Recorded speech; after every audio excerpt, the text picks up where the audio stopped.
Happy New Year. We're buying the Micron calls. Let's fucking go. Mew, mew, mew.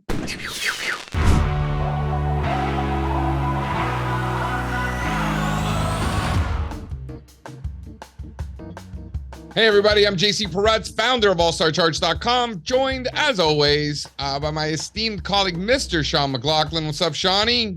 Happy New Year, my friend. Foreshadowing, my friend. Foreshadowing.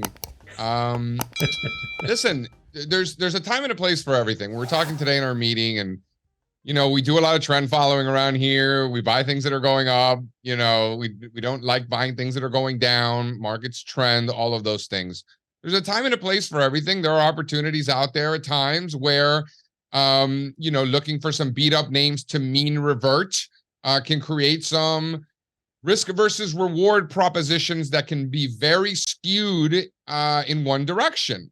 And, we do a lot of other things around here where we have a very high probability of success where we're not making a lot of money, just cashing in some checks, selling some puts, collecting cash, high probability outcome, right? But we're not making a lot of money. In this case, and in the case of some other trades that we put on, the probabilities of success are less. However, if we're right, we make a lot of money really fast. How'd I do? You did really, really well there. And yes, that is a good setup for today's trade. And, we were talking this morning as a team saying, hey, coming into the new year, what do we want to do? Do we want to continue buying strength that has been working for us? Or do we want to look for some unique setups where buying the dip might be more appropriate? And, we had good reasons for both, but I think we kind of arrived at the fact that, hey, we've done a lot of that buying the strength. Let's diversify. It's not true diversification, but let's diversify a little bit and play a different kind of setup. And let's buy some favorable setups that look good for a bounce. And the semiconductor industry was something that was top of mind for that. And we've got a chart here in Micron Technology, MU, that is really showing to us that, hey, we've got a clearly defined level here to work against. The market already agrees with us right out of the gate. This could be the start of something big. But like you said, it's a high reward, high risk. And when I say high risk, it's not high risk that we're going to lose a lot of money. It's a high probability that we won't make money. But if we do get this one right, it can be a big one. Right. And that's a good distinction. It's the risk of getting it right or wrong, right? But it's not so much the risk of capital, because at the end of the day, we're limited partners. We're buying call options. You can't lose more than the $2 that we paid for the call option. So just to be clear, we're going out to July. The July 70 calls, approximately $2. And it was funny because Sean and I were talking. I'm like, Sean, this thing's ripping. We're gonna chase it. He's like, it's not, right? If it was a week-long trade, then yeah, you're probably chasing it. But we're going out to July, so we've got some time. Right. If I was a day trader or very short-term horizon trader here, yes, I would probably not want to buy this right now. But we're in this thing till July. We're making a bet that it's going to hop above those highs from early November, maybe even the summer highs. And that's going to take time to play out. It's not going to happen this week or next week. I mean, it'd be great if it does, and it certainly could, but that's not the bet we're making.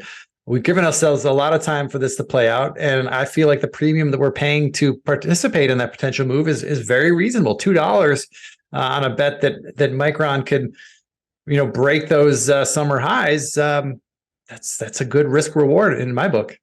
Yeah, no doubt. And just zooming out on the common stock, this is a name that, readers of All-Star Charts are very familiar with. We've pointed out this base for a long time because this is so big. Reminds me of some of these bases you're seeing in the healthcare space, like in Merck and Pfizer and Bristol Myers, just huge 20+ year bases.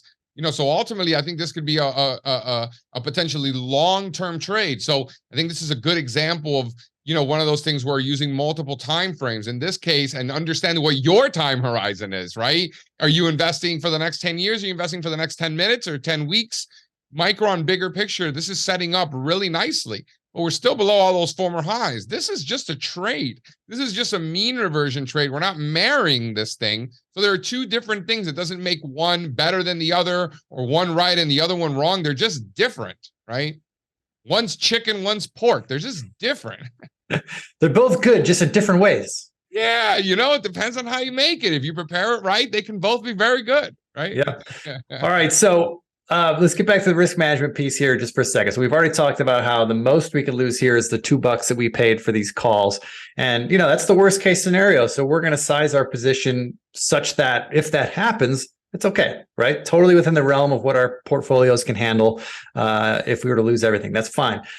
However, we're not just going to leave it at that. That level that you're highlighting there in the chart, that 49 level, has proven itself to be an important level twice now this year. And our bet is that level is going to continue to hold. But if we break below 49 at any time while we're in this position, whether we have the full position on or if we've lightened up a little and fed the ducks, as you like to say, either way, whatever position we have on at that point, if it breaks 49, if it closes below 49, that's our signal to get out.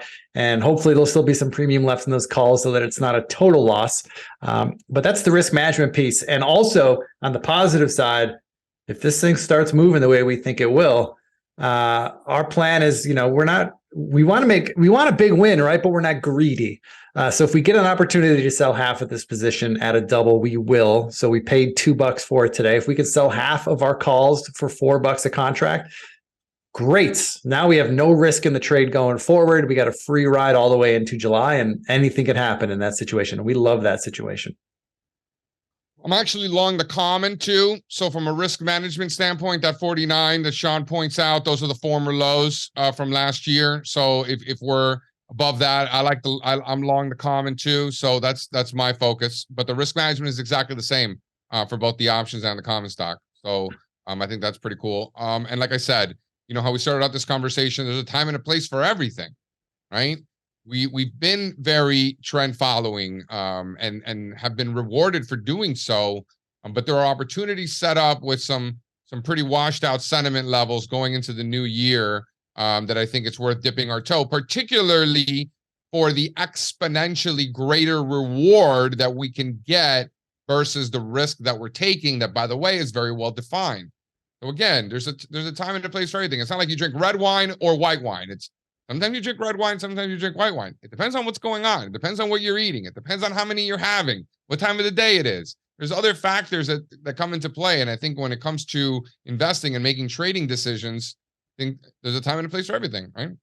Absolutely. And hey, I was hanging out with a bunch of traders last night at my bi-monthly trader meetup. And one thing that we all agreed on was that, hey, man, it's a new year. And it feels like this year, no one was making a bearish or a bullish bet, nothing like that. But everyone pretty much agreed that we thought that this was going to be a great year for traders. There's going to be a lot of action in both directions. So we're all pretty excited about what's laying ahead in 2023. I don't know about you, JC. I know you're a newfound convert to the world of day trading. So I know you're excited to try new things. I'm excited day too. Trading. Dude, we got long Netflix. I'm day trading the first 30 to 60 minutes of the day, sometimes up to 90 days. And that's it. Today I traded Netflix twice. Today may have been the best day trading day of my life, my long career as a day trader. I was really good today. Took profits at highs, bought lows. It doesn't work out that way all the time. Being able to trade with Kimmy, she's a killer. So she's really helpful. But I'm still, earning my stripes in the day trading world. Today was a good day. Well, hey man, that's a great start to the year. Congrats to you. I think it's going to be a good year. All right, rock and roll, guys. Anything else you'd like to add before we go, Sean? Oh, yeah, before we cut out, I just want to give a quick shout out to my man Damar Hamlin, number 3 Buffalo Bills. Everyone knows what's going on there. I just wish him a speedy recovery and hope him and his family are doing well. And hey, man, number 3, we're rooting for you to be okay, buddy. Take care. Definitely, it's the last thing you ever want to see. So everyone's praying for it. All right, guys.